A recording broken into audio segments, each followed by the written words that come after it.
Howdy, howdy. We are live on a Friday night with a brand new edition of the Tex-Trek podcast.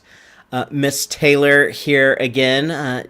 People might have been following hashtag Taylor's Star Trek mission, but she now is all the way caught up on the franchise and is ready to talk about the 5 shows of modern Trek. So very excited to get into that in just one moment.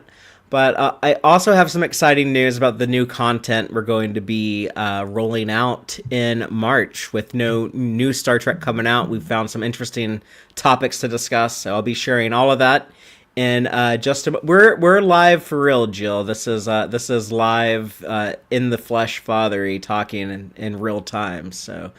But glad people are already watching and chatting, and we can go ahead and get the show started. I'm Fathery. I'm Joel. I'm Miss Taylor. And this is Tex-Trek.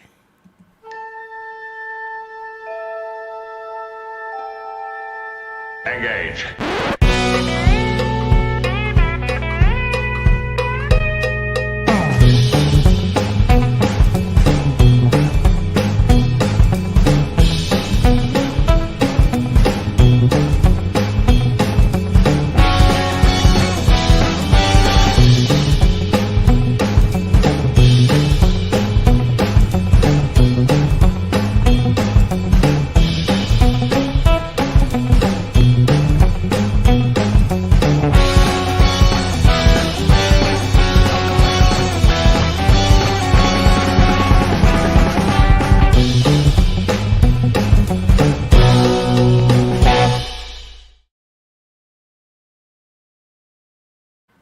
Welcome back aboard the Starship Texas for the 319th installment of the Tex-Trek podcast, the home of Star Trek fandom from deep in the heart of Texas, where we take a deep look at Star Trek, old and new.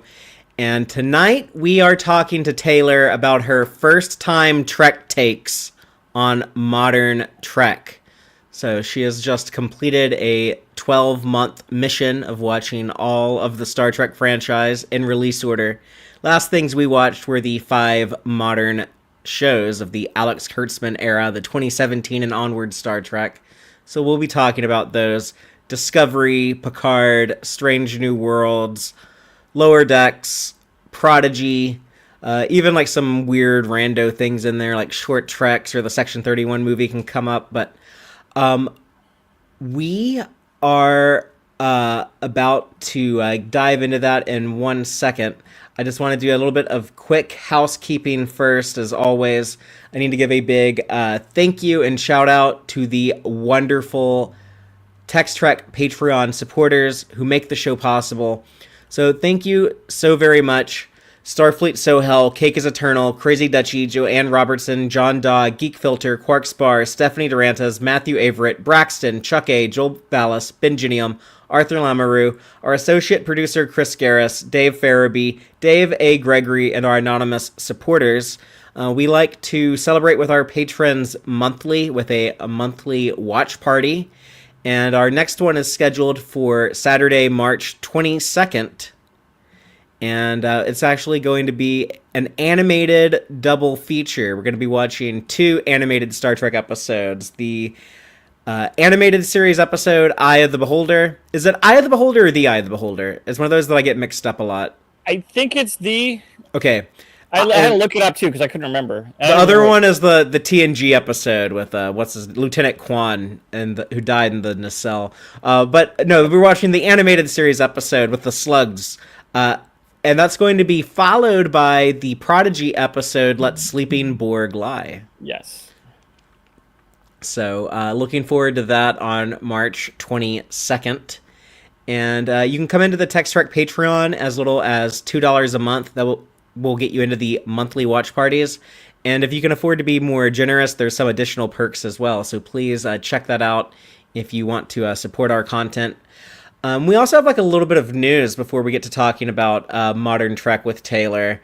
So it was actually a big news week for a year that doesn't have like a ton of Star Trek TV shows coming out. There was a lot that happened this week. Apparently, over the weekend last weekend, William Shatner is claiming that writers on one of the modern Trek shows or something that's in development we don't know about has reached out to him about possibly returning as Kirk in something. So that's interesting. But this could be like Quentin Tarantino directing a Star Trek movie. It could be something that just is brought up and then never happens. So, but it is interesting. It's very possible in this era of new Trek being made that we just had Takei and Koenig have both shown up in Star Trek recently. We had the voice cameos from both of them in Picard and Lower Decks. So, and also the thing that I wasn't sure if we were gonna hear anything else about, or if it was just gonna fade away. Also, but that Khan audio drama. Yeah. So not only is that still in the works, they're done producing it. It is made. It is coming out later this year, and we have some casting for that. But that's exciting. So without a ton of Star Trek episodes to watch this year, it's nice that we're gonna have some Star Trek audio drama action as well. Yeah, I'd almost given up on that because it'd been years, and then the last thing I heard was Meyer dropped out or something, so I thought it was over. Yeah, I'm not sure what the exact deal with producing drop, because he obviously wrote it. And he's gonna have the story by credit in the writing. Yeah. So. I know much more about how like film and television credits work with like the union rules and stuff than audio dramas, but I assume it would still be Nicholas Meyer gets credit for the story, but the actual scripting is going to be credited to writers that I really like and trust, David Mack and Kirsten Byers. So both very prolific Star Trek novelists, and both who have like a deep respect for the continuity and canon. So if people are worried about that stuff, but Joel, let me ask: were you a fan of Lost? Were you a Lostie? No. It was one of those things everyone told me to watch, and usually that stuff sucks. So I didn't. And it was a mystery box show, so I'm so glad I didn't watch it. Actually, like one of the biggest Lost fans I've ever met is Dave, who is not here to defend it. But Naveen Andrews, I've often heard was a great part of that show, that his performance was one of the stronger aspects of it. So he seems like good con casting. And then I'm very familiar with the Marla McGivers actor, Reen Schmidt. She is Margot on For All Mankind. But what's funny about this casting is that both of these actors, they look like they could be Khan and Marla McGivers in live action. So, yeah, easily, for sure. But I'm looking forward to that audio drama, and we'll get some other cast because that it is by Kirsten and David. I have a lot of faith in that project. So. It's weird though, like, is it going to be canon? Is this going to be like a canonical audio drama to the Star Trek? Because it's like being made by, like it sounds like the secret hideout people that are making like the Paramount Plus stuff. But well, it's obviously in the same level at least as the novels. Yeah. So, and then maybe you could say it's slightly, maybe not the screen of the TV shows, movies, but in between the novels and the screen. Yeah, I'm gonna assume it's beta canon unless like someone working on the production tells me like no. Beta canon plus, a little more than average, but not. The traditional Star Trek rules is it has to be on screen. So, but I'm glad that that's coming out this year because we're only getting one season of Strange New Worlds with on top of the Section 31 movie we already got. So they keep saying Academy is probably not going to be out till after the first of the year. It's possible Academy comes out in like very, very late 2025, but more than likely early next year. Yeah. But in some sadder news, Bob Orci, co-writer of Star Trek '09 and Star Trek Into Darkness, passed away earlier this week. In his early 50s, too. So, sad to see that. He hadn't really been involved in the franchise in a while, but one of the big contributions he had to Star Trek '09, he was out of the people mostly involved in making that, with Alex Kurtzman and director J.J. Abrams and producer Damon Lindelof, they always made it sound like Bob Orsi was like the biggest Trekkie. He was the one out of them that was like really a hardcore fan. J.J. Abrams on the other end of the spectrum being like Yeah, not at all. the least familiar with Star Trek. So a lot of the choices that the fandom really liked in Star Trek '09, like having it set in an alternate timeline, or bringing back Nimoy as Spock Prime, a lot of that was Bob Orsi. It sounds like so. Um, so that was sad, but with the news out of the way, Taylor, how do you feel about talking about some modern Star Trek? I'm ready. So Ready to be grilled, yes. Prepare. yeah, the interesting thing about this is that you watched all of these in like a very like hyper condensed format. So we just went through all of them like in the last few months. So we should just talk about these like one by one. We'll start with Discovery, but I also want to remind people that this is kind of the end of our hashtag Taylor's Star Trek mission journey that we've been on for a while now. So if you're wondering like where the focus of the show is going to go now, what we're going to be talking about in the coming weeks, we're actually going to be doing some fun retrospective episodes where we go back and discuss some older individual episodes, singular episodes of past Star Trek shows.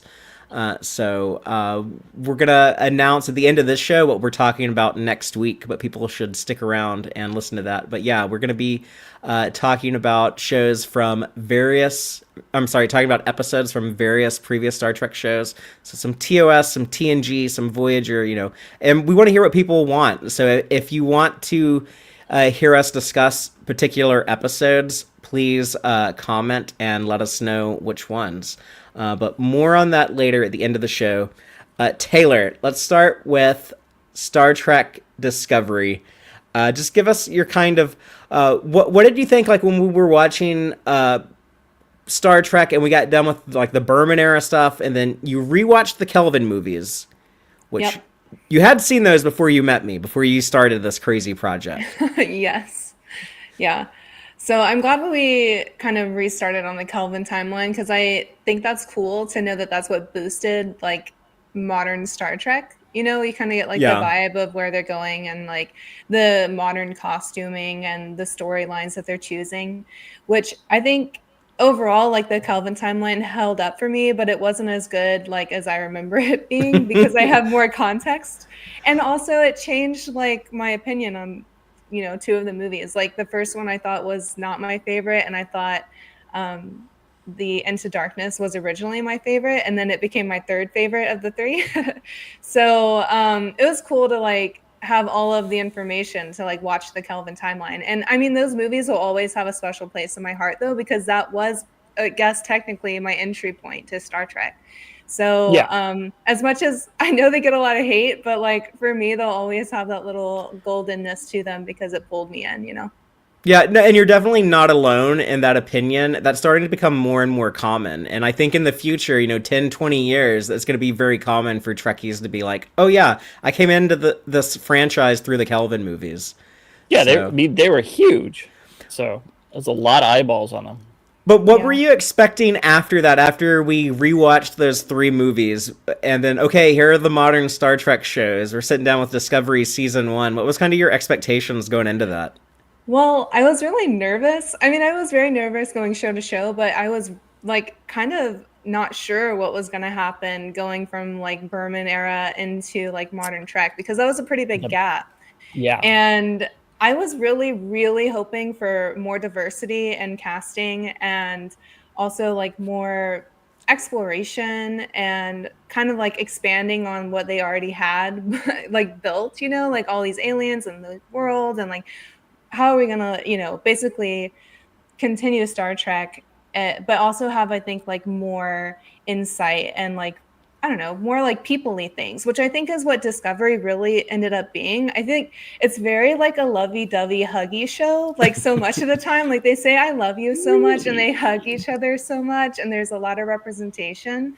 And so I really, really dug Discovery. Like I was really excited about it when we started and up till the very end. Like it's one of my favorite modern ones. Yeah, it has been a very divisive show, and it's a show that like sometimes I will love it and praise it, but then sometimes it does frustrate me. But overall, like I do end up liking it more than disliking it. And it seemed for me, anyways, it got stronger the longer it went on. Um, Agree. but it is probably like the weirdest Star Trek show. I think of it as like and it changes so much from season to season. Or in this season for season 1, kind Yeah. of, sort of. Mm-hmm. Part of that was just kind of the musical chairs of And the having like showrunners. a new showrunner every 10 episodes or so. But um, I was happy that you really connected with so many of the characters early on, though, because there are some real strong personalities in that show, and then when you can root for them, it's easy to follow them on that crazy journey that's constantly changing. We go from the grim, dark Klingon War to the uh, eventually into the far-flung future, the 32nd century. I don't know if I mentioned this to you when we were watching it, but I was so nervous of like, oh, how is Discovery going to handle like this 32nd century? And I didn't think it would be good, and it turned out like, oh, this is the best thing that ever happened to this show. Yeah, I really loved season 3. That was my favorite season. The first 2 seasons, I loved the characters. I just didn't like the storylines as Yeah. much.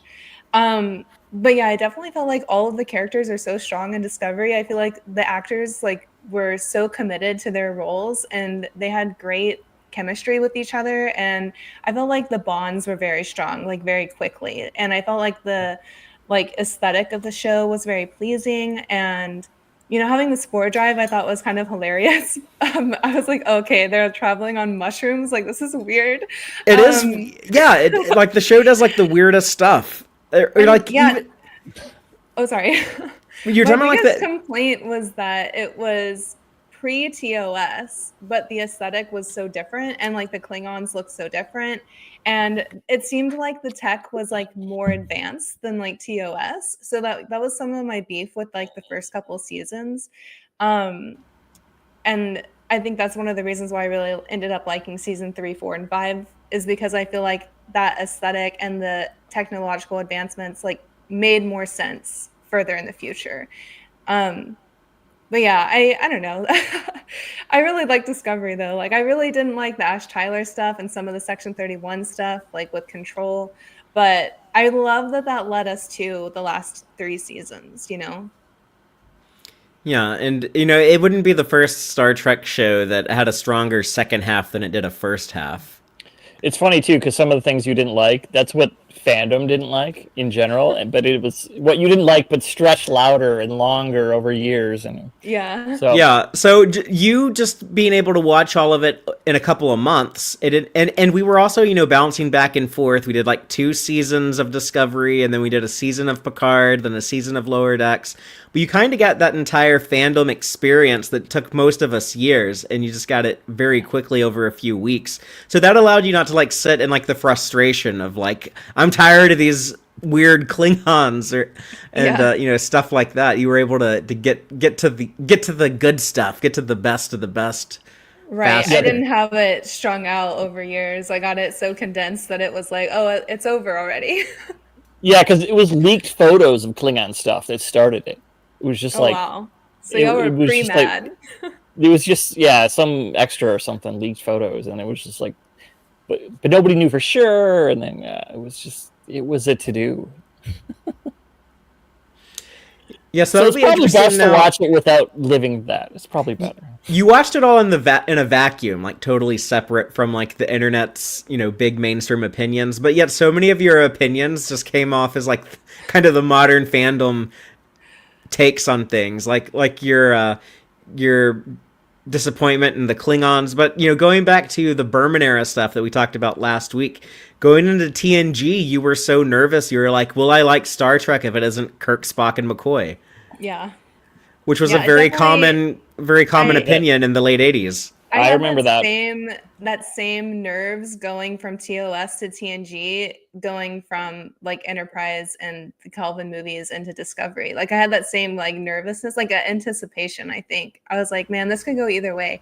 Especially, I know we're not there yet, but I'll just save my thoughts. But with Lower Decks, I was really worried about that. Oh So, yeah. but I'll save more of my comments for that later.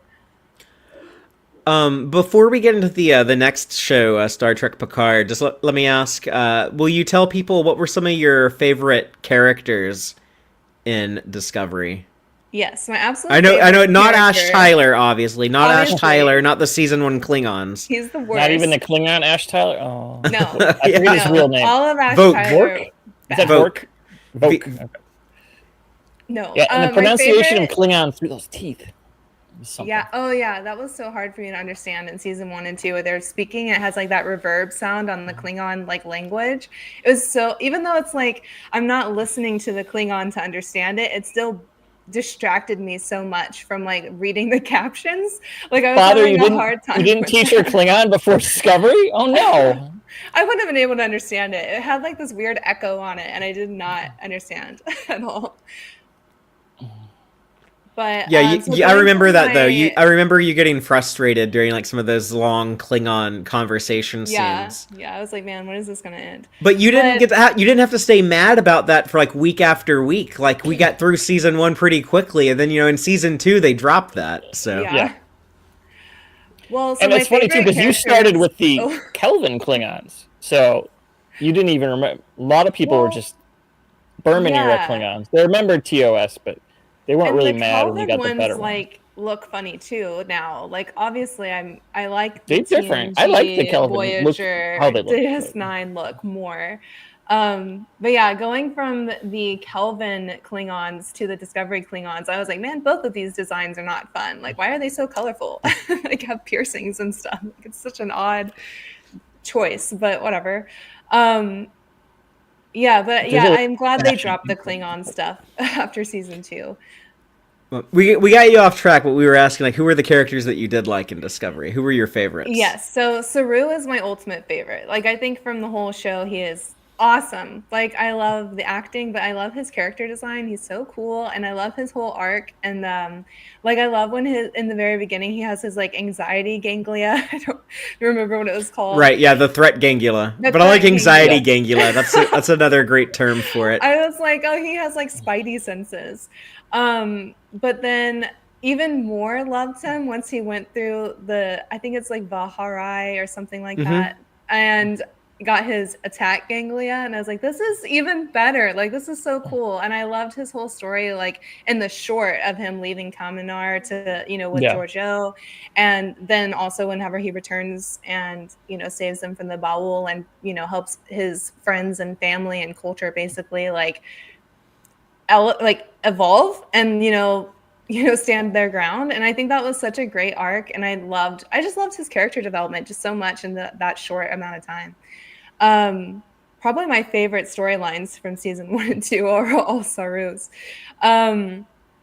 Of course I liked Michael, but I liked her even more like in the later seasons. But I liked her tenacity and like I loved that she made a mistake so early on, and then you kind of see her trying to win back like the respect, and she kind of like takes it easy. I think she doesn't super like throw herself into like I'm the best still, like she has that, but she kind of really humbled herself by making that big mistake. And I think it was cool to see her grow her confidence again, and eventually earn the captain's chair, which I think was wonderful.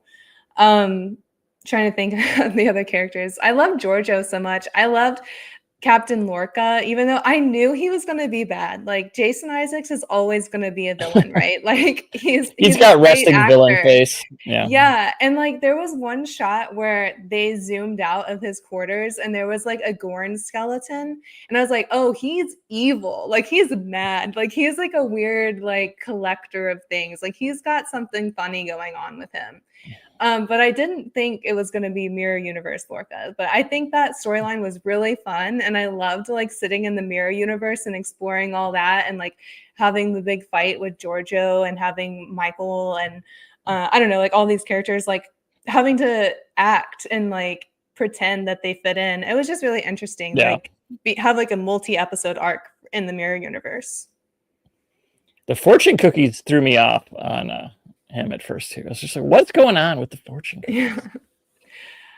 I also really liked Tilly a lot. I liked her more later in the seasons too.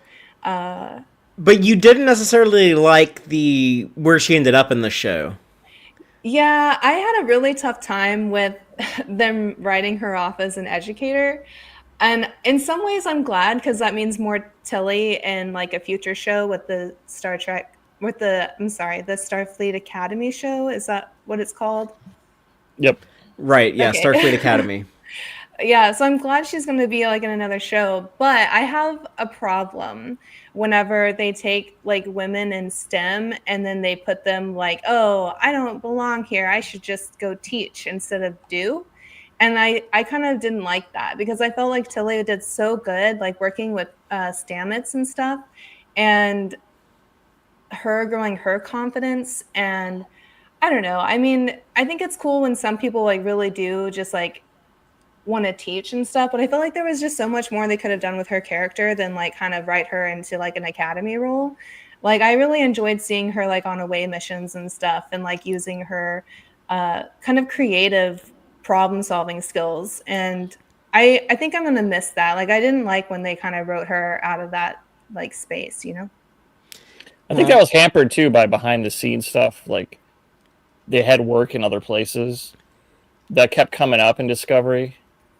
Like you didn't see some characters at the end of season 5, not because they didn't want them on the bridge, but they had other roles.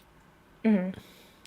Yeah, and I know for a while Mary Wiseman was doing like a show on Broadway, and I think that was why she was in season 4 a little less than any of the other seasons. But hey, now we get to have Mary Wiseman in the Academy show, so Yeah. I'm looking forward to seeing her there, along with Bob Picardo and some other familiar faces. But anything else about Discovery you wanna say? We can, if you want to try to like rank these shows at the end, we can do that. But anything else you want to say about Discovery before we talk about Star Trek Picard? Yeah, I do want to shout out Grudge the cat for being so cool. And I also loved Book's ship. I loved the design of his ship so much. Like it had like the really beautiful like wood grain like sculpture table and stuff. And I loved that so much. It fit his like planet style. So, but I like that they thought about his like, planet and his culture into his. There's some travel Quajon culture in his ship, yeah. Yeah, and then I also loved Book so much. He was one of my top favorite characters as well. Even when him and Michael were beefing and stuff and had opposite ideas for, you know, how to defeat the DMA, I still really loved that they were able to respect each other's differences and kind of like, I don't know, it was an interesting, I don't know. It was just an interesting like development with their relationship, but I really respected like that whole arch and then them getting back together. So really enjoyed pretty much all of Discovery season 3 to 5.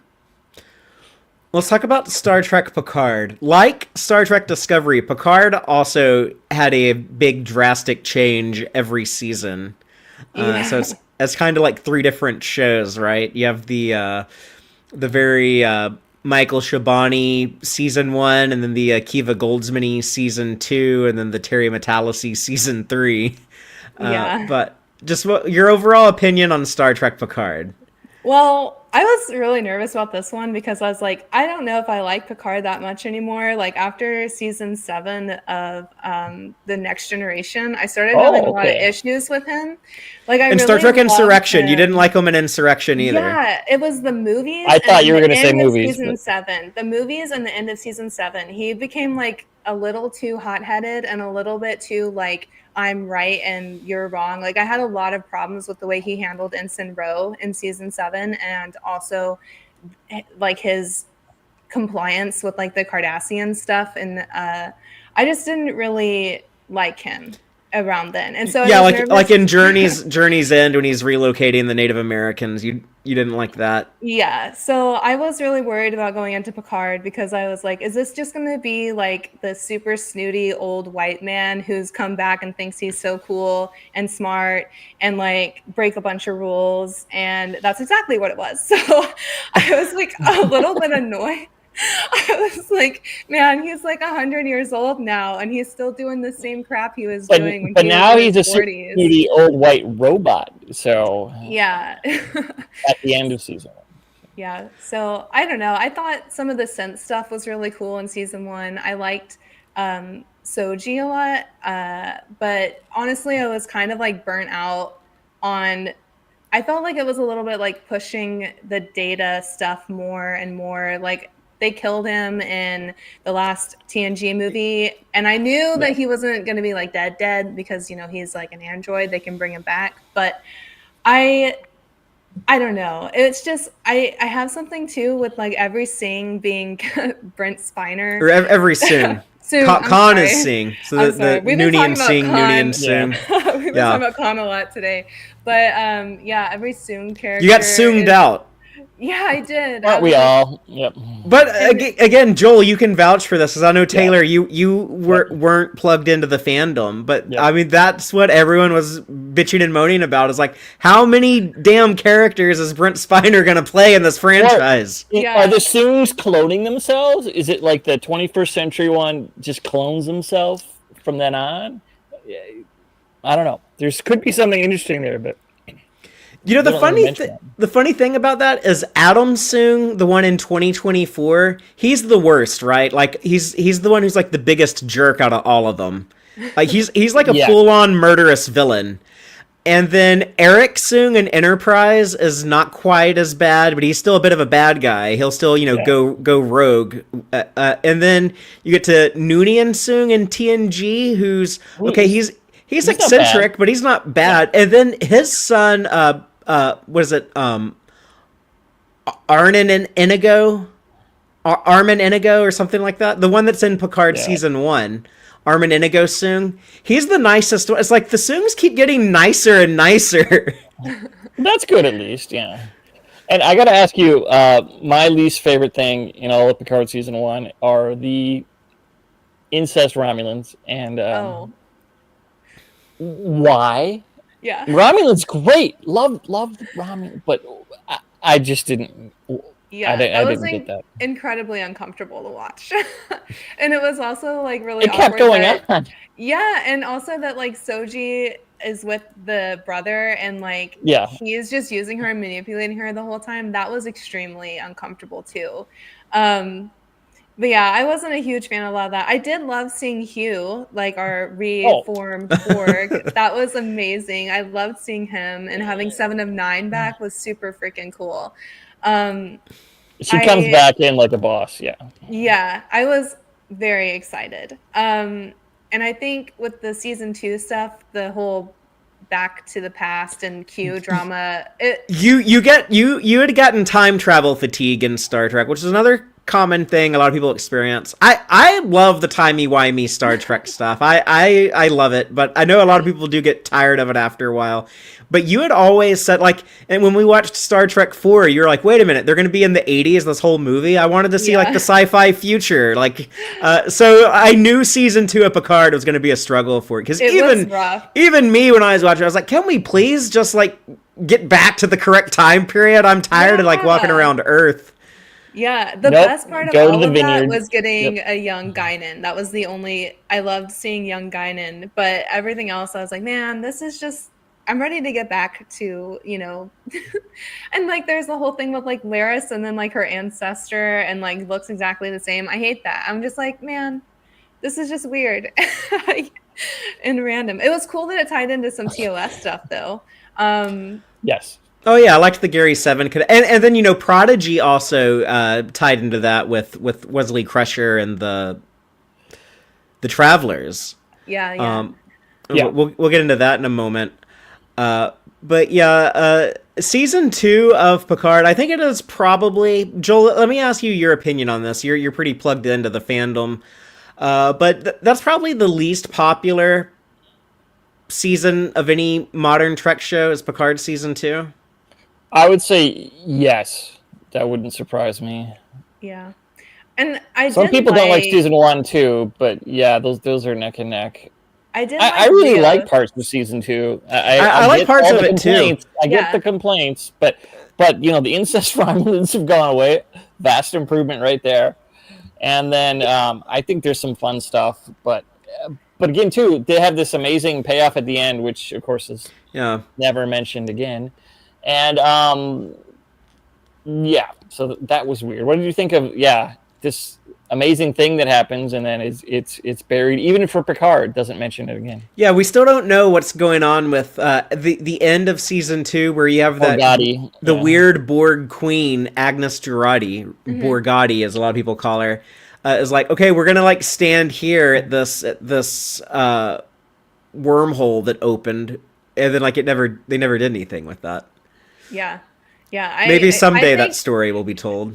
yeah, because I think that's actually a kind of fun one. I actually really liked Agnes merging with the Borg Queen because it was like kind of consensual. Like there, she was like, "Okay, like was. let's do it," and like I liked that, and that I liked that the Borg Queen was like impressed with Agnes, and they kind of like I Yeah. think they were really cool together.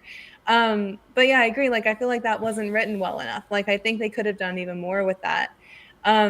And I did like Rios a lot, but also had like I didn't like this is one of the things I had with the older Trek is that they like tease all these couples and then they break them up like in between seasons or like off screen or in between episodes, and like Rios and Agnes did that, and that was weird. I was like, it wasn't even necessary to one, put them together, and two, break them up if you did put them together. Like, and then basically, him going to the past and staying there with arguably like a really cool person, but it still was just a weird like choice, I think, for Yeah, the writing. like I can Yeah. understand like love at first sight and wanting to like, stay with Dr. Teresa and be this kid's stepdad and all of that, but like, dude, you're captain of a ship. Like your Yeah. crew is in danger in the future. You're not a very good example of a Starfleet captain if you're just going to abandon ship like that, but Yeah.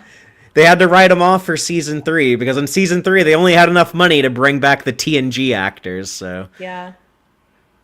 Which arguably season 3 I think is the best season. I still have a lot of issues with it too. I'm so mad, and I'm sure a lot of the Crusher Picard fandom agrees with me. Like her having a baby with him and not telling him is a big icky trope for me. I hate that trope. Whenever one of the parents basically take the child and don't tell the other, they're like not a parent too. They don't have the opportunity. And I hate that. And also just kind of like annoyed that then he meets him like as an adult, and he's a synth too. So it's kind of like, well, he's I not. don't He's not a know. synth too. He had the Borg, No, the I'm altered talking Borg about DNA. Picard. Like Oh, Picard okay. is a synth. He's not even like technically human dad anymore. Like sure he's got his brain, but like it's just odd. Like it's just I didn't think it was necessary to have Picard children. Sorry. I don't know if we ever talked about this, Taylor, but going into season 3 of Picard, we knew that Ed Speleers was going to be a character, but we did not know who. And Rachel had a theory that was actually going to be Picard's nephew Rene survived the fire and grew up. Oh, I like And that better. I was so hoping that was going to be the case, and instead it was the secret love child that Beverly hid. Yep. Yeah, that was rough. But it was Justice so for cool Renee. to see everybody back together. Like I loved having like old man Worf Yes. working with Rafi, and I loved 7 of 9 like being part of Starfleet, and getting her as captain at the end. That was super duper cool. Tell us about Captain Shaw, our new character we got in season 3. Yeah, I was a big fan of Shaw. I love that he put Riker and Picard in their place like really quick. I was obsessed with that. I was like, man, these old like, oh, we have our names and everybody knows who we are and we saved the world. La la la. Let's just crash this guy's ship and like basically use him as a doormat. Like that was their plan. And I was like, I It's hope what that they this do. guy doesn't do that. Like, he doesn't take their crap, and he did not, and I liked that. And him making them like sleep on bunk beds, I thought that was all so hilarious. He's like, we gotta humble these old men. Like, these guys are just trying to like make me do their dirty work. So I gotta ask, were you familiar with Jaws, the The movie? movie, I haven't seen it, but I know about it. Okay, because yes,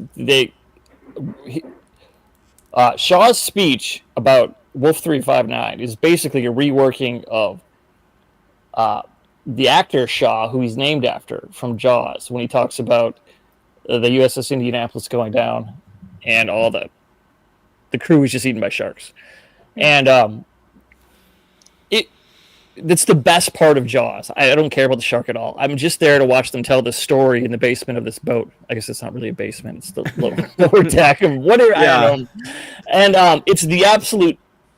It's just you sit on the edge of your seat just listening to a story. There's no flashbacks. There's no visuals at all.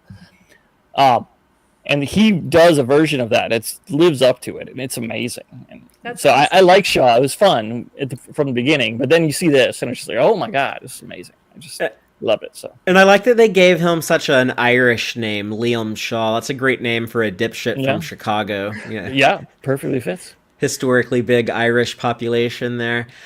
Taylor, before we go on to Lower Decks, I want to ask you, you said you don't like the revelation of Jack Crusher, but I want to ask you, how do you like him as a character and the ending of Picard where it's positioned to maybe someday have a continuation with Captain Seven on the Enterprise with Ensign Jack Crusher serving under her command? Yeah, I am so here for that. That sounds really fun. I would definitely watch a show about Captain Seven. I don't know if I actually care that much about Jack, but I love Ed Speleers. I loved him in Aragon as a kid, so it was really cool to see him in Trek. And and he's a great actor, so I would like to see more of his acting. This is so fun. When we were watching Star Trek Voyager, Taylor actually said to me, like, oh, I like this Tom Paris guy. If I was making the show today, I would cast Ed Speleers to play him. And I was like, I didn't tell her. I didn't tell her, like, well, keep watching. You're going to see Ed Speleers as someone else in Star Trek. But I was just thinking, like, oh, I can't wait to see the look on her face when she sees, not only is Ed Speleers in Trek, but he's the son of Crusher and Picard. Yeah, it was actually funny because we were watching Picard season 3, episode 1, and he like comes down, like he comes out of the shadow off like stairs, and I was like, is that Ed? I think I like slapped you. I was like, you've been like hiding this from me so well because we talked about him at least 3 times. Yeah, you also mentioned like Jason Isaacs, like he would play a good bad guy in Star Trek. Or you said that you said that like during like Deep Space Nine or something. I was like, oh, just you wait. Yeah. That was fun though. I was really, really surprised and happy to see Ed in there. But you're on board for a Captain Seven show, or maybe like another long Trek movie, like they just did the Section 31 movie. Maybe we'll get like a Captain Seven movie. That would be cool. Well, let's talk about Star Trek Lower Decks. So you were a big fan. This might shock people that someone of your age would appreciate some classic animation, but you were a big fan of Star Trek the Animated Series. Yes. As you should be. And you love great. Animation in general. Yeah. You like a lot of the animated stuff in the other Star franchise. So I was really eager to see your opinions on Lower Decks and Prodigy, but you said you don't really do like the adult humor like you don't like Adult Swim type animated shows. That's not your cup of tea. I have tried to watch a few. Like I've tried Family Guy and like Simpsons and like Bob's Burgers. There's like a bunch, and the only one I only kind of sort of like is Bob's Burgers, and I hate all of the other ones. Like it's like nails on the chalkboard for me. Like it's like absolutely just like raunchy and gross and like and unrelatable, and I just have a really hard time with animation usually in it too because I feel like it's super simplified. We're gonna Like, try it's kind of Futurama gross. someday. By the way, we're gonna try Futurama at some point. We'll Just give it a see. try. Just give it a try. There's a lot of Star Trek in it, but like, yeah, Okay. if you don't like it, we don't have to watch it. But so what do you think of Lower Decks? You were Okay. nervous. I was extremely worried. I think I even prefaced like watching it. I was like, I'm probably gonna hate this. Like, I'm gonna try it and I will push through, but I can't guarantee any good results for this. And I'm actually extremely surprised that it's my favorite modern Trek. I'm like, it is my favorite show. It is so fun. The first season was rough, I think, for me, because I think it was a little bit more on what I was expecting with like the jokes and stuff, but they really toned that back a lot, I think, and really leaned more into like the Star Trek like Easter eggs and stuff. And like using what they had, I thought was so cool. It was very creative, and I loved the characters very quickly and to like middle of season one. Like I really liked Mariner and Boimler a lot.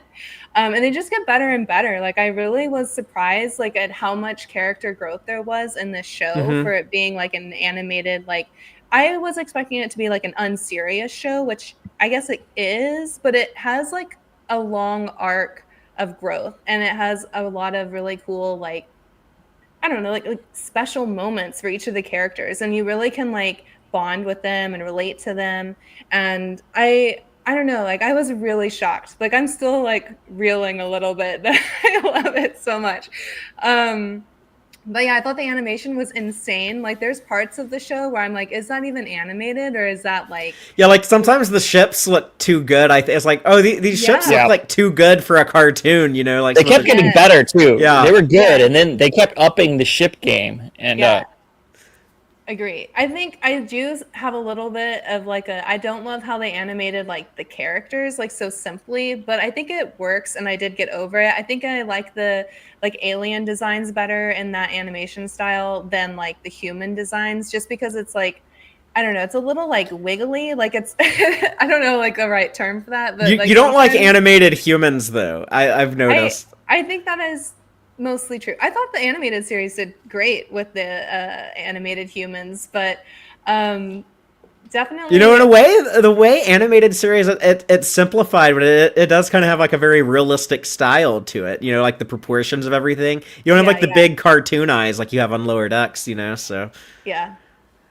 Yeah, that I think that might be what's throwing me is like sometimes I feel like in Lower Decks they don't have bones. Like they animate them where like there's no bones in their body. Like they're very like flowy, and I think that's what I am not a big fan of. But I loved a lot of the stories. I think there was what I have whenever I talk to people about this at cons now, and they haven't seen it, I always tell them that Lower Decks is really just like this like Star Trek like I'm trying to remember. It's like a gift, like to the fandom. Like it's very much like here is all of the things that we love about Trek and like that we think are cool, and we expanded on them like for you. yeah, And I think you said love letter. You called it like a Yes. love letter to the fandom. Yeah, that's what it feels like to me. Like when I started watching it, because I was like, man, there's so many references, and it's great that you can get the show without having seen any of it, but like having seen all of it now and like watching Lower Decks episodes, there's so many, you know, like background things and like short storylines and like references, and just like it's very clever. And I think that if you're like a hardcore Trek fan, like you would really dig it because there's so much lore in this, you know. And I think that was just my favorite part, is I was always excited to see like what was going to happen and like what, you know, old things we were going to get and then new things we were going to get. Like I think like the peanut hamper stuff was hilarious, and I wasn't expecting like any of that. And I wasn't expecting to think it was fun. Like I don't know, like I was just kind of like if you had told me like the premise of that episode, I'd be like, yeah, I'm definitely not going to like that. And then it was great. So I don't know. I don't know. I'm just overall very excited with how Lower Decks went. I love all of the characters. So yeah. Yeah, I think part of your initial reluctance was also the first episode kind of grossed you out a little bit with like the zombie Oh, puke. yeah, it was pretty yucky. Pat left to the leg, and Yeah, and occasionally it would get that reaction out of you where you're like, okay, that's like a little too far. That's a little too gross. But Yeah, but there were so many fun things. Like I loved the Boimler episode where he's in the Borg simulation and they're like testing to, and he's trying to get the perfect score. Like that is such a The Borg Boimler thing. babies. right, yeah. I excretus, yeah. Yeah, and I don't know, there's just some really fun episodes of Boimler. Like I love that he got split in half and then we get like the Section 31 William Boimler and like I don't know, like it was really cool in the last season to have all of these random like other universe characters from shows that we've loved. And so to see, you know, like we got Garrick and Bashir and T'Pol and so many Harry Chems. Like it was just so cool. Like that's what I mean by like the love letter. Like there's so many cameos and so many references that it's just wonderful to be watching and exciting. You know, you never know what you're gonna get. And I think that was really fun. And it probably felt like to you it paid off your desire to watch these in release order. Like I didn't force her to do this, y'all. Like I told her like, well, there's a few different good entry points. You might want to try Strange New Worlds first. You know, like TNG is kind of the most popular one these days. If you want to go back and try, and she was like, no, I want to start at the beginning and watch everything in order. But as a result, you get to like this final season of Lower Decks, and you're like, oh, I get all these references. I know all these characters, so it must have really paid off. It was super rewarding. And fast. Because I mean, otherwise, people were waiting since TAS to someone to address. They weren't even. They just didn't think it would ever happen. And then we got Orions. Yeah. I don't blow my mind. Yeah, they brought that back, and it was so hilarious and so wonderful, and that was from before I was born. Yeah, I think that's cool too that they had so many opportunities not to like retcon, but to like further explain things. And I think, but they did it in so like an interesting way. Like I never felt like it was like, oh, we're explaining this because like obviously this is a loophole and we're embarrassed by it. It was kind of like making fun of it. It was like, hey, like we know that this was kind of annoying and y'all have been asking about it, and like how about we like just discuss it a little bit more and make it make sense. So it's probably the Star Trek show that more than any other show embraces everything else. Everything that came before it, everything that was its contemporary. Like Lower Decks, just like, yeah, we accept all of the rest of Star Trek. Yeah, I'd like to say that... sorry, go ahead. I was just saying, Mike McMahon treats... Sorry, I screwed it up. Mike McMahon treats all of previous Trek, all of canon, as like gold that he can make new things out of, and he does. You hear some behind-the-scenes things, especially with Discovery writers early on, where they treated the canon like an albatross around their neck. They didn't like that they had to fit anything in. It was too hard, and they were sad. And then Lower Decks just gives you the most amazing things with these building blocks. Yeah, and I agree. I'm just still floored. Me too. Absolutely floored. I'm excited to rewatch it. I was going to make a kind of wild comparison. I'm a little sad that Rachel's not here because like when Taylor Swift started recording her albums that were stolen, there's like a lot of really cringy songs that she wrote when she was like 15 and 16 that she's recording as like in her mid 30s. And what people were kind of like, I can't believe she's doing that, so like awkward and cringy. And I was like, yeah, but she's embracing the cringe. Like she knows it's bad and she's just embracing it. Like she can't change it.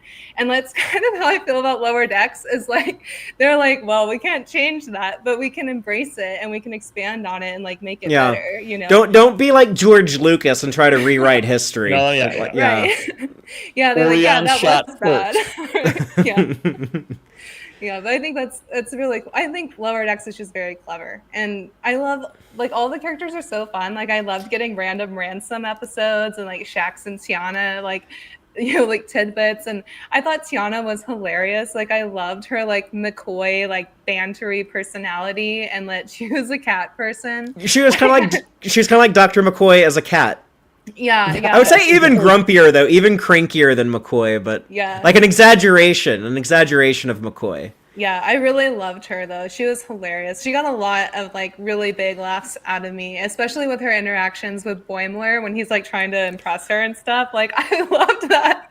It was so funny. I guess we need to ask what you think of the bleeping. Oh, I love that. Yeah, that Yeah, doesn't bother me it's at so all. much funnier than swearing, and I think it it is. Yeah. fits, and it's oh god, it's so good. Yeah, I agree because it's also kind of like you're filling in that gap, and so it's kind It's of probably like, better than what's written. Yeah. yeah, totally. Do you have any other thoughts on Lower Decks before we talk about our other modern animated Well, show, what did you Prodigy? think of the Kazinti and now being in Starfleet and standing up straight? Oh yeah, Ensign Taylor, Miss Taylor. But yeah, the Not Taylor Swift, a different one, but one of the Kazintis from the Slaver Weapon. You know, they had that Kazinti crew member on Lower Yeah, Decks. yeah, yeah. Okay, I don't super remember that one. I'm so sorry specifically, but I do remember the Kazenti and TAS, and I loved them in that because that was a great episode. But and I love all cat alien species because I have 2 cats and love it. So One I'll of have to them is go as back and fat look as at that Grudge in because Discovery. yes, he is. He is a king instead of a queen, but well, I hope he gets his epilogue, unlike Grudge. Yeah, and my I hope he doesn't eat my dog Amos because he's big enough, and they live together now. They yeah, get along though. They get along really well, surprisingly well. my closing thoughts on Lower Decks, though, is that I want more, and I will be willing to Yes. wait a while. But I am obsessed, and if they decide to pick it back up, like I'm right there. I want in. Well, it sounds like Mike McMahon does plan to push for more at some point in the future. He says now is not the right time, but it sounds like he has ideas. In fact, when we had him on the show a few weeks ago, he said that I believe it was here where he said he had multiple ideas. So Oh yeah, I think he does. So yeah, like you know, if they do a movie, if they do another season, if they do something in live action, so there's definitely a lot of different ways that we can. I mean, like we're getting more Khan and Marla McGyvers this year. I think we'll get more Boimler and Mariner at some point. Yeah. So, speaking of animation, though, Star Trek Prodigy. This was one of the shows I was most excited to show you because I thought it was the most similar to many of the animated shows in the other Star franchise that you're a big fan of. Mm-hmm. Okay, this one, I love the aesthetic, and I love Gwen, and I love Zero, and I have a lot of problems relating to the other characters, and I have a hard time with some of their personalities, especially Dal. And I don't know. I think the story was good, and I liked the Protostar was a really cool ship, and I did like them like working together and like having to learn their differences and stuff. But I had a really hard time with Dal being so arrogant and cocky. It was really hard for me to forgive him in a lot of sense. You know, like throughout the episodes, I felt like they were way too forgiving with his character, and I don't feel like he always learned his lesson. Like I feel like he's still like at the end of the show has a lot of that, and He's so very young still, but yeah. And to be fair, like the show might not be done growing him, so it might just be a very slow character development. But yeah, I did really like having Janeway as Admiral Janeway, but also as the Hollow Janeway. That was a really fun surprise. I didn't know that we were going to get more of her or Chakotay. Yeah. And the Doctor too. The Doctor had a big part in season 2. Yes, yeah, and the EMH. So. And Wesley, your boy Wesley from TNG. Yeah, and I think this was my Correctly favorite Wesley done story. right. Yeah, this is definitely my favorite Wesley story. Because my favorite episode with him in TNG was the Traveler episode, and that was like my turning point from like I hate Wes so much to maybe Wes isn't that bad. He's just a misunderstood traveler. Yeah, and he also has like that Dal arrogance, like in TNG. So, kind of cool to see them, working together. But, yeah, I really liked Gwen a lot. I liked that kind of more mature child, and I don't know, like really smart, and she's like educated and adventurous too. But I loved the design they had for her weapon, where it was like controlled by the mind. It was like a liquid sword. I'm trying to remember all the names of them, but like Rock Talk took me a while to warm up to them, but I loved the episode. Yeah, she's very childish at first, so it's kind of like watching like like little kid actor stuff. I always liked Rock Talk, but I can see why she might be off-putting at first. I warmed up to her in that episode where she was stuck in time separately from Time Alden. amok. Yes, and she had to learn so much, and who knows how long of a time, and she just gained that confidence and that like individualism that she really needed. And I think as after that episode, I was like way more on board with her character. And I loved having the Medusan. I thought that was really fun because that's one of your favorite TOS episodes. Yep. Yeah. So it was really cool to get the Medusans back, and I loved the whole arc with her getting they are getting their physical body on that planet. And they had like a body for a few episodes, so that was really interesting to have like a non-corporeal in a physical body. And I loved getting like all of their experiences and like I don't know, like the descriptions of the senses. The Majel romance. Yep. I liked that. Yeah, I liked that too. That was very subtle, I think, at first, but it was very good. Did you think it was weird that Lower Decks and T'Lyn both add like this cool Vulcan girl to the cast though? Like they kind of both do the same thing there. Well. But yeah, it works in both shows. I love both of them, but it seems like the one thing that when a show is not sure what it's lacking, they need to add like a Vulcan or a 7 of 9. They have to like add a character, give it a boost, you know? But yeah, I really enjoyed all of that. So I think I liked season 2 definitely more than season 1. I had a little bit like with the father-daughter like controllingness and chase and like that was all kind of really, I don't know. I just wasn't super on board with that storyline for some reason. I don't think it was bad. I think I just like was a little, maybe I was a little bored of it because I was like, it just feels like like in High School Musical or something when Troy is like, I don't want to play basketball, Dad. I want to be in theater. And like, I know that's not even close to like what that storyline was, but I was having a hard time like separating like them being children and like making all of these choices and stuff, but they're like not even like teenagers, most of them. So it's just kind of, I think I had a hard time. It's like watching The Little Mermaid and, you know, she's like 16 and she's like, you don't know anything. And I don't know. There's just some of that there. I have a hard time connecting with like you hate children. So I have a hard time with like the like non-informed decisions that children make, and I think I just get frustrated watching all that unfold. But like it's necessary for their development. Like they have to make these poor choices to learn and mature. But I think I have a harder time with those kind of stories. So I think I would have liked Prodigy more maybe if they were all just like more mature and more like teenagery, or like even young adult. But yeah.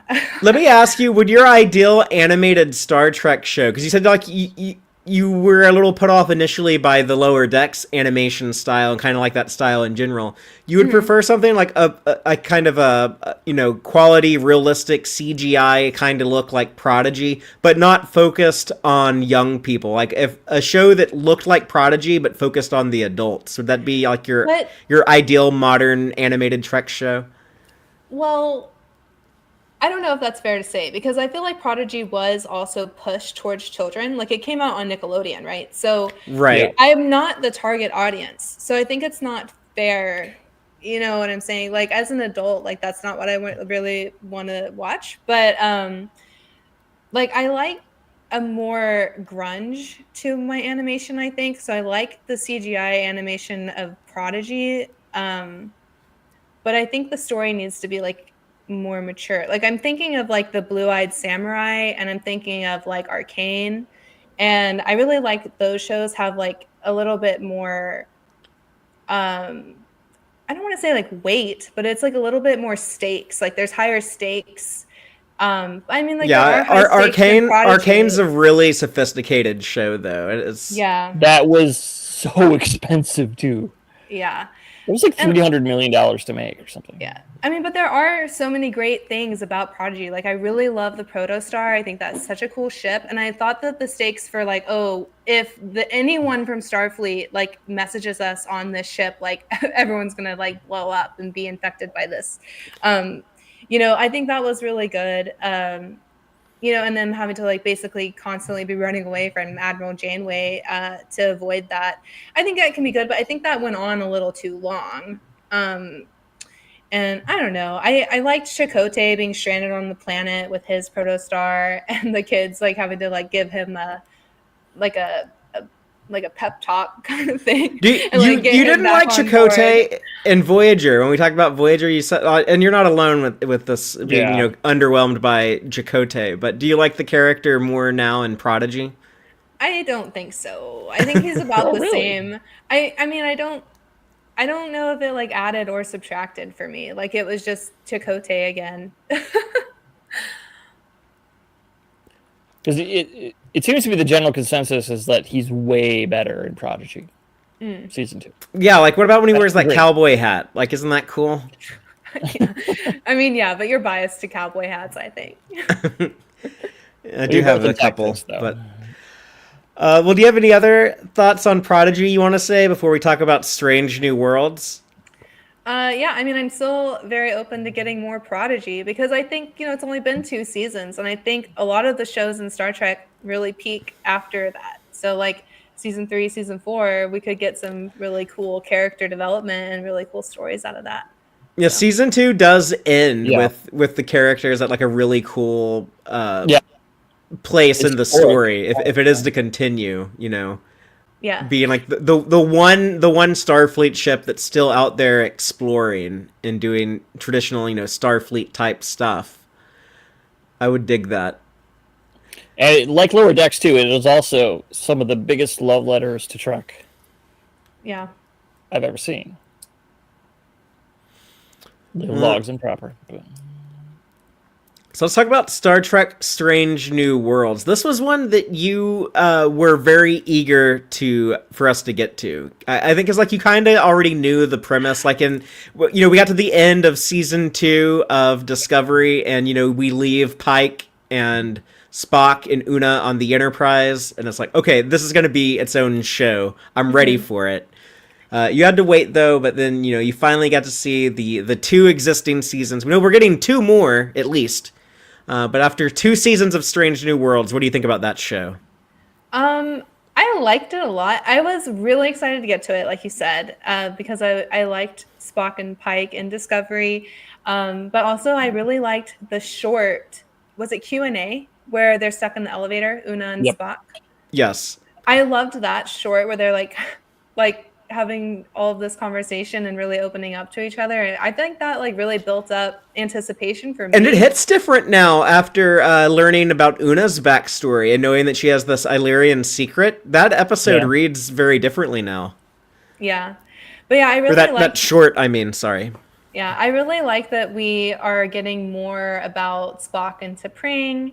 We're seeing a lot more about M'Benga and Chapel, and I really love, like, they had the whole episode about them being doctors and, like, emergency care on the Klingon world, or there was a Klingon war. Yeah, during the war, Under the Cloak of War, season 2. I really liked that episode with both of them, and seeing kind of Chapel, like, in this more rounded out character and getting more information on her, because I really liked obviously Chapel and TOS, and it was really great to see M'Benga. I wasn't expecting him at all. Like, I was a really nice surprise.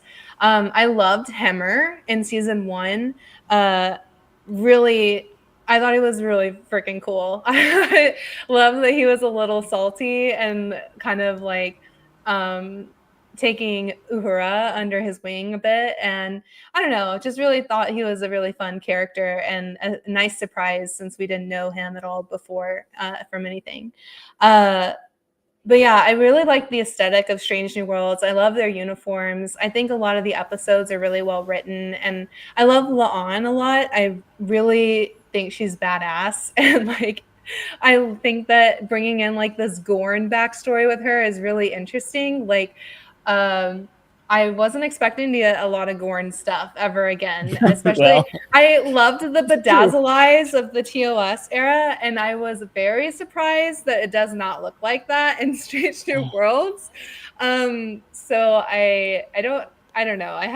I had not seen any Aliens or Predator movies before. We're watching those now though, because I was But like, yeah, so we watched it, and I looked at him, and I was like, "Wait, did Strange New Worlds just like basically take on the alien eggs? Because that's what the Gorn eggs do." Yeah. all of science fiction Yeah, has done that since they came out.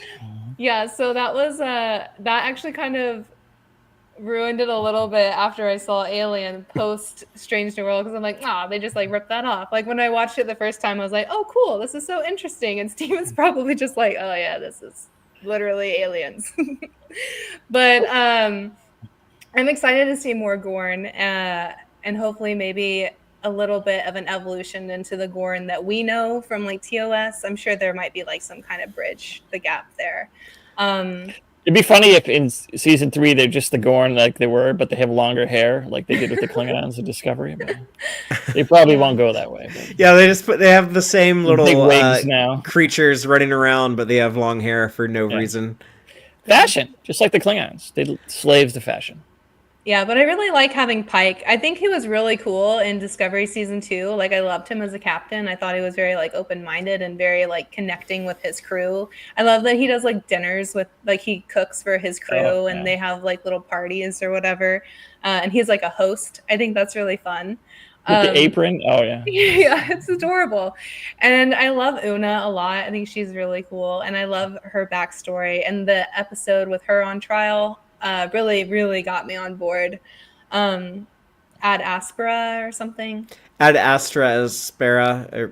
Yeah, I'm terrible We with the we Latin always ones. struggle with the Latin ones. But yeah, oh yeah, someone just mentioned the musical in the chat. That episode was one of my favorite episodes of Strange New Worlds, and That's what I was going to ask Yeah. you about the outlier episodes. 'Cause Hi they have- to Trek culture in the live chat. But we asked you about Tuvix in when we were talking about Voyager and the Berman era. You know, where did you land on Tuvix? I think the modern controversy, Joel, let me know if there's another one I'm forgetting, but I think it might be the musical. That's a pretty that's the divisive big one. subject. Yeah, So I'm sure. Taylor, tell everyone, where do you fall on the musical? It tends to be people either love it or hate it. Where do you land? I'm obsessed with it. I think it's really fun. But I can see why people don't like it. Like, I know I've been in other fandoms where we got a musical episode and people were just annoyed because they're like, man, we don't have to have musicals and everything. And I'm like, yes, we do, because it's something I can sing along to in the car. And like, I can like imagine the whole episode as I'm singing to it. And honestly, like this cast, I think was really a good choice because the singing is so good. Like the actresses for Uhura and La'an, like just a fabulous, absolutely amazing job. And I thought it was really hilarious. And I mean, like, if you had asked me, like in TOS, if I was ever going to see Spock sing, I would have said probably not. Like, he's very musical, but I don't think he would sing, a whole lot.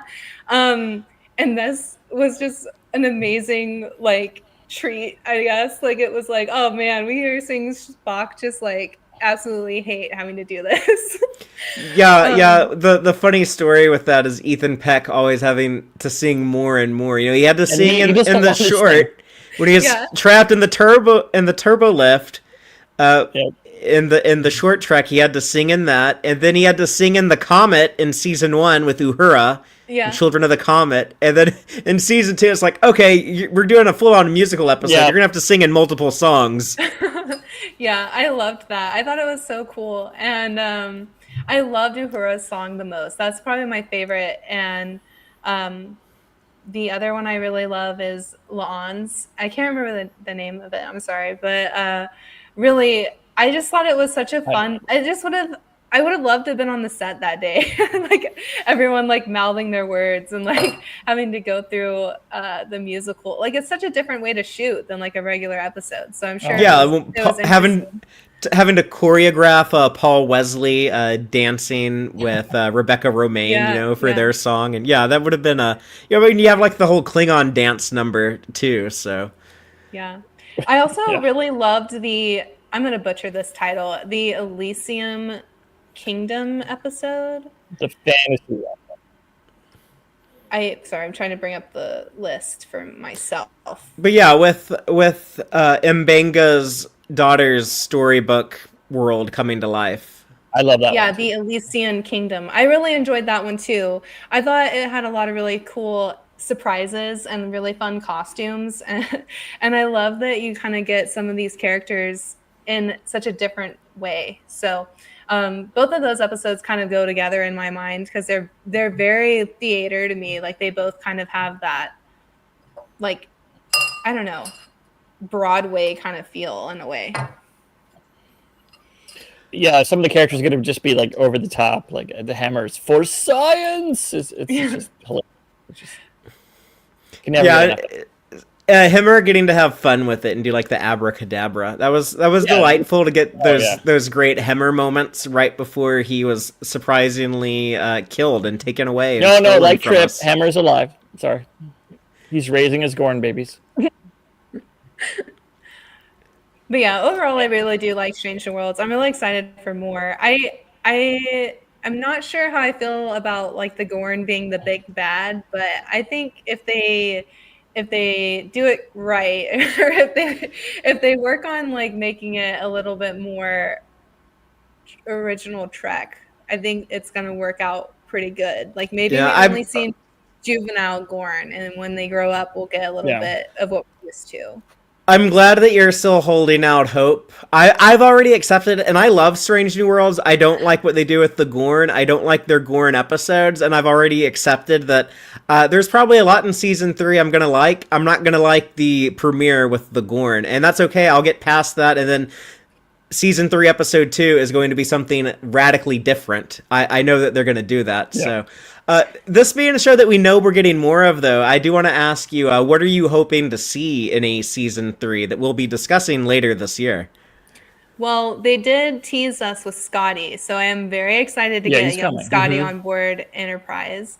I think that's going to be pretty dang fun. And then I guess I'm curious, like, what all they're going to expand on from the original series. Like, what all are they going to bring in? You know, Chapel just went to Fellowship, so like, are we gonna get someone else in that role? You know, or are we gonna get a different nurse while she's away?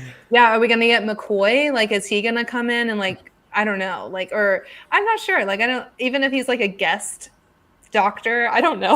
Like, I think it would be cool to see if we get some more original characters into Season 3. I think they're planning on it, maybe too much, but I don't know. But we did mention it. What did you think of my favorite episode? I got the T-shirt on. You can't really see it, but Those Old Scientists, Lower Decks crossover. Oh my gosh, I loved that one too. I was so excited to have Tawny Newsome and Jack Quaid show up, and them being the characters like in the physical character as they are for their voice actors. I was so surprised and very excited, and I thought it still had the jokes of like Lower Decks that worked really well in Strange New Worlds. Like, I love that we had kind of like a grouchy Pike, and like they were still just totally themselves, like poking fun at stuff and being goofy, and like, I don't know, I loved that they let them ad-lib like doing audio for Lower Decks, and that's I love that they were like poking about Spock's humanity. So good. Yeah, I think it was really well done, and I thought it was really fun. And actually, when we watched it, I was actually kind of disappointed that Boimler went through, because I was like, oh, I wanted it to be Mariner. And then like halfway through the episode, they're like trying to send Boimler back, and then Mariner comes through, and I was like, yes, like I got both of them over there. Really you jumped up and down when Mariner showed up in live action. I did. I was really hoping we would get. Did you point out to her, Fathery, that it's exactly the length of 2 Lower Decks episodes? And Mariner's arrival is the end of the first episode. Oh, that's cool. Because it basically finishes one arc, and then she arrives. You could cut to credits, start another Lower Decks episode right there. It's exactly the right times. I don't know who they did that for. Thank you, Mike. But it's amazing. It works so well. We didn't get Tandy, but that's okay. But I had to rewind Jack Quaid doing the Boimler walk about 100 times. Because I thought it was CGI at first. but he actually did the ridiculous thing they animated him doing in season 1, Lord X. Yeah, he was so good at emulating that body language. You have a hip bone. How do you? I don't know how he did that, but it was amazing. Like I said, they don't have bones in the animated series. In real life, Jack Quaid had his bones removed. What a trooper! Exactly. But was there anything else that you're hopeful for in the next season of Strange New Worlds? Maybe another crossover with Lower Decks. Maybe this time we'll get Tindy and Rutherford. I would be about that. I would also be really excited if they did another like Discovery, somehow like a Discovery tie-in, and we got some cameos back from like Michael. It would be neat to see Ethan Peck and Sonequa Martin Green on screen together again. Like, what would just after everything the characters have gone through since they parted ways, it would be cool if they could catch up. Yeah, I'm also gonna hold out hope for Subspace Rhapsody #2 with Cybok. Just kidding. That's right. I'm just kidding. But yeah, I think there's a lot to look forward to. And there's also, I understand like the hesitations people have with like the Gorn and stuff, but I'm like a hopeless, like hopeful. Well, that is the beauty of Strange New Worlds, though. It's like if you don't like an episode, that's okay, because the next week it'll be something very, very different. Yeah. So. Yeah. What do you think of the introduction of Pelia? I'm sorry. Oh, yeah, I forgot our new engineer in season 2. Yep. Carol Kane's character, Pelia. I'm sorry. Is that the girl, the older lady that they pick up? Yep. Yeah. The engineer. The same as Guinan? Is that the right thing? Like she's a different long-lived species. A different long-lived species that's been on Earth for a bunch. Yeah. Okay. Thanks for clarifying. She was only in a few episodes, so I don't think they like utilized her as well as they could have. Like I would have loved to see more of her. That was kind of like one of my things with Discovery, is I really like Jet Reno, and I feel like they could have used a lot more of her too. Well, they're keeping her for the Academy, though. She's going to be in Starfleet Academy, so. But yeah, remind me the Strange New Worlds engineer name again, please. Pelia? Pelia? Yeah. Yeah. Pelia. Cake is Eternal just wrote in the comments. I'll go with that spelling. It's kind of hard because you can put another L in there. I liked her, but I think I really loved Hemmer, so I was kind of bummed, but it's not that character's fault. I thought that Hemmer was more of what I wanted to see in that role, but I think it's cool to have like someone that like ancient, wise, and also kind of quirky, like in that space too. So. Yeah, we had never really had like this like older woman who's like kind of free spirited and goofy like that. That was a new type of character for Star Trek. Yeah. I didn't hate them. They just didn't stand out as much to me for whatever reason. So out of all of the shows of modern Trek, it sounds like you really like a lot of the characters in Strange New Worlds, but you said Lower Decks is your favorite show. But I know you really like a lot of the characters, it sounded like in Discovery too. So I don't know, like out of all of them, which show has your favorite characters? Who's like your favorite cast? Yeah, my favorite cast is definitely Lower Decks. And then a close second would be Discovery, and then Strange New Worlds, and then Prodigy, and last would be Picard. So is that the same order that you would rank like your favorite shows in? Yes. I think I'm a very like character-driven person more than storyline. Like I want to believe that the characters are really good, and I want to believe the character connections. And I think for me, the Lower Decks like character connections are extremely well written. And then same for Discovery. Like I feel like they do so much to build relationships in both of those shows. And so I think that's why I'm really drawn to both of those. And yeah, I mean, I would think that's probably why Picard is my least favorite, is because they have all these characters and they don't develop their characters, and they do a really bad job. They just sweep them all under a rug and bring back the TNG people we already knew. Yeah. And ran them in the 20th century. They don't really 21st. They don't like form bonds though. Like if you're like listening to Picard like try to make friendship, I'm like, have you ever had a friend before? Like, I don't think you talk to them like that. And like, number one, the dog. But. Yeah. He just needs to stick to dogs. or his longtime acquaintances from the Yeah. Enterprise D. Yeah. But speaking of Picard, though, to switch back to that for a second, you did kind of struggle with Riker when we were watching TNG initially, but you loved older family man cooking pizza out in the woods Riker. So I did. Yeah. I was Picard gave you actually that. I would agree. I really did not like Riker at all, like in TNG or the movies. And I think seeing Captain Riker in Lower Decks was really fun, like getting his little cameos on the Titan.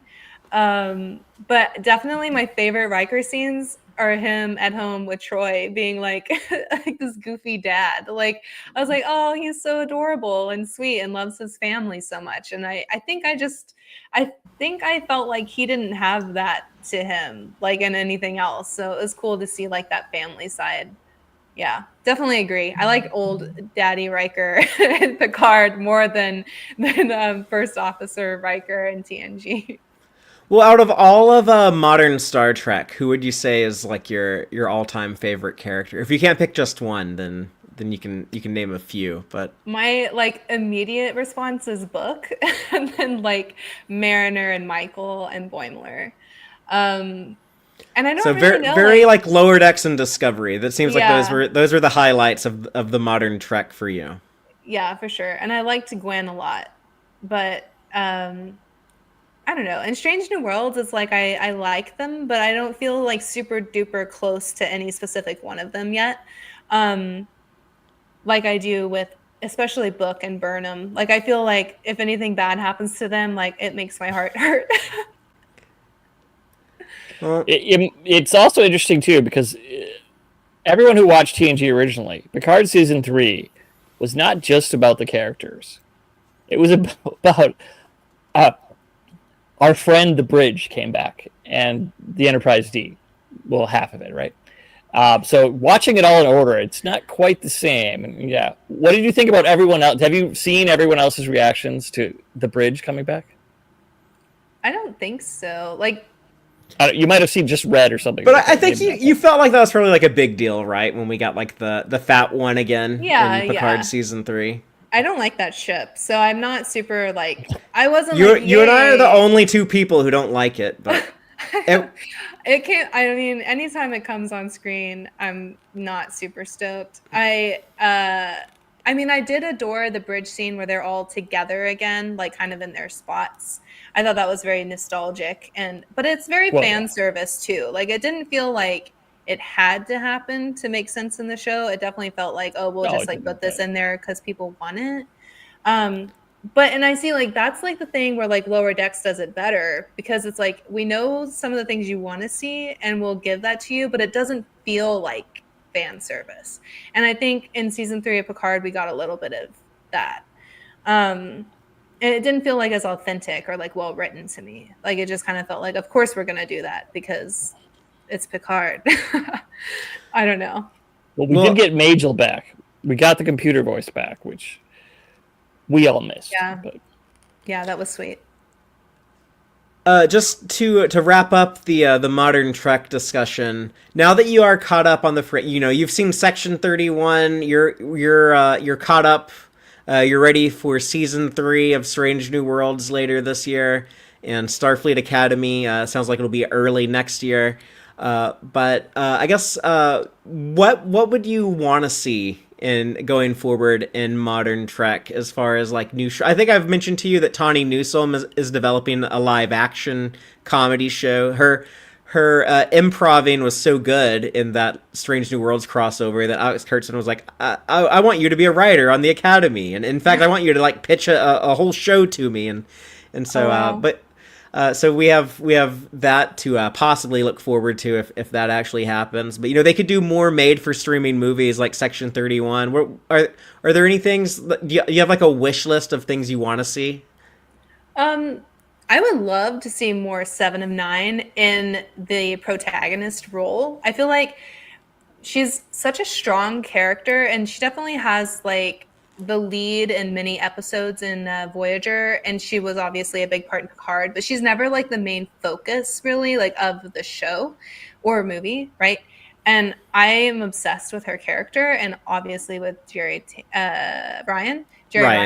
So I think I would be very stoked to have a Seven of Nine like centric show, and I think a lot of other people would be too, because you're getting like that nostalgia with having like 1980s, 1990s Trek, but also her completely new kind of like Starfleet version of Captain 7 of 9. And I think it'll be really interesting to see like how much she borrows from Janeway and how much she actively is not like Janeway. Like it would be cool to like kind of see how her past like informs her captain decisions. Yeah, she grew up to be a very different captain, but would still have some of that Janeway influence, I think. Yeah. So so I definitely want to see that. And the Picard season 3 showrunner Terry Matalas was pushing for the Star Trek Legacy show concept that he came up with. He is busy doing Marvel stuff and some other stuff right now, but Kirsten Byers, writer on this upcoming Khan audio drama, I would love to see her show run a 7 of 9 Captain of the Enterprise show. So another show I would be kind of stoked about would be like retired Book and Burnham as couriers or something, like where they're just like venturing together and like it's or taking care of animals. It's like something where it's like the two of them, like what are they gonna do if they're not trapped, going across the galaxy? Well, maybe they'll cameo in the Academy show at some point. Yeah, I don't want to see them though as like Starfleet people. Like I want to see them like outside of Starfleet. Like you want to see like their old retired years. Yeah, more than I wanted to see Picard's retired years. Fair enough. Well, I don't know. Maybe in 30 years, Sonequa Martin Green will come back and we'll get Star Trek Burnham, and it'll be like the Picard treatment, but with Burnham. Yeah, I think it would be a very wholesome letters for that deer thing that lives by them. Yeah, it looks chilly. Yeah. I think it would be wholesome and fun. Well, we're going to have to sign off in a moment, but thanks everyone who is able to watch this live, and thank you everyone who is watching or listening later. And Taylor, now that we've gotten you caught up on Star Trek, now that you've told us how you feel about the old stuff, the new stuff, we are going to start covering classic episodes weekly on the show, this year as we're waiting for new Star Trek to come out. We're going to have a new format we're going to try out called Backtrekking Retrospectives. Doing some backtrekking. We're going to backtrek next week. Our first one of these. Me, Taylor, and someone else. We'll try to keep 3 people on these shows, but we will be discussing the classic episode of the original series, Spock's Brain. Brain? What is brain? Exactly. And if anyone's curious why, that was the first one Taylor suggested, and I said, "Oh, I love that." I think it'll be fun. So, yeah, I think it will be fun. We're not just gonna focus on stupid episodes though. We're gonna do serious ones, dumb ones, hated ones, but controversial ones. So if people have episodes in mind, if you really want to hear us talk about a specific TNG or Voyager or Enterprise episode or whatever, please let us know and we'll consider that. We're gonna try to have different guests on. We've talked to a couple people already. Dave said he's interested in coming back to the show for a few of these, so we'll have Dave on for some of them. But yeah, we'll be doing Spock's Brain next week. It's going to be kind of a similar treatment to when we do the deep dive discussions on new episodes. It's just going to be like that same format, except we're going to be watching and discussing an older episode. So I'm looking forward to that. I'm looking forward to having fun with Spock's Brain. And if TOS isn't your bag, then come back the week after that. We're gonna have, I don't want to say what it is yet, but we have a different episode from a different show in mind for that. So I'm actually really excited for this series because it'll be, a lot of them will be my second time watching a lot of the episodes, and we'll watch them multiple times within the week. And I'm excited to see it over and over and over, and actually get a deep dive into Star Trek instead of just the first watch through. So I'll get to learn a lot more in this series. I'm excited. Yeah, prepping with 5 watches, it hits a little different. we're receiving a subspace transmission in the live chat from our friends at Trek Culture, who said they might loan Sean to Just us Sean? for I mean, I one of like those. Sean, but there's some other great people too. Yeah, I would love to have anyone in the Trek Culture gang on board for some of those. So it's going to be fun, though. I'm curious what episodes people are going to suggest that they want to hear us cover. So let us know. But we're going to start on Spock's brain next week. But until next time, as always, live long and prosper, y'all.